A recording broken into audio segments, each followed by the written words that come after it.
Welcome to Smart Remarks, where happiness is a warm gun, according to John Lennon and also maybe Adam Lanza.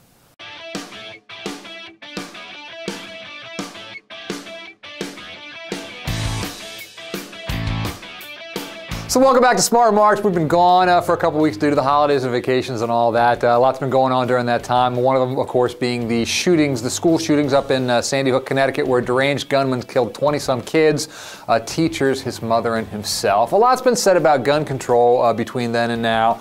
There's a lot of bills pending in some state legislatures, and Obama himself might take up the issue of gun control now that the fiscal cliff can has been kicked down the road. But I want to highlight something I saw on Facebook just this morning because it dovetails with a whole bunch of national stories I've seen about how, in the wake of Sandy Hook, gun aficionados have been flocking to gun stores to stock up on even more weapons. A guy I know on Facebook wrote about how over the weekend he stopped at a local gun shop right here in Lancaster County and the line was practically out the door. And I thought to myself, why? Why is this? Who are these people? Are they people who don't own a weapon and fear now that the government will make it so that they can't get a hold of one? Is it people who maybe want a semi-automatic rifle and who fear Congress is now going to pass legislation that'll make getting one impossible?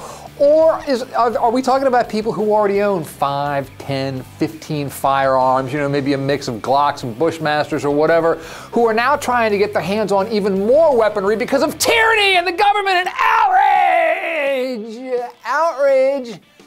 and fear? I'll be charitable and say that only a tiny, minuscule fraction of a percentage of those who flock to gun shops in the wake of all this would ever use those weapons for nefarious purposes. But if you've got a house full of guns, and I know a few who do, what is it that triggers in your mind this reaction that, oh my God, I have to go get more because the government, I have to go get more? What is that? I just don't get it. That's a little bit of paranoia, among other things, because while there are some proposals out there that would ban all guns from private ownership, those proposals have about 0% chance of passing. We forget that gun owners have what might be the most powerful lobby in America on their side. Mark my words, proposals like that by Dianne Feinstein are not going to become law. At best, what we might get is legislation banning large capacity magazines. And that makes a lot of sense because, frankly, if Adam Lanza up in Connecticut had to reload more often, a whole bunch of those kids might still be alive. I know there's a lot of pro-gun people out there who think that they're keeping the government honest by owning weapons, as if they're going to forestall tyranny by owning a couple firearms. And that might have worked. That might have been operative back in revolutionary times, pre-modern America. But these days, you got a semi-automatic in your basement. Guess what? The government's got a tank. The government's got you outgunned, Patrick Henry. Give it up. You're not going to make the government fear you.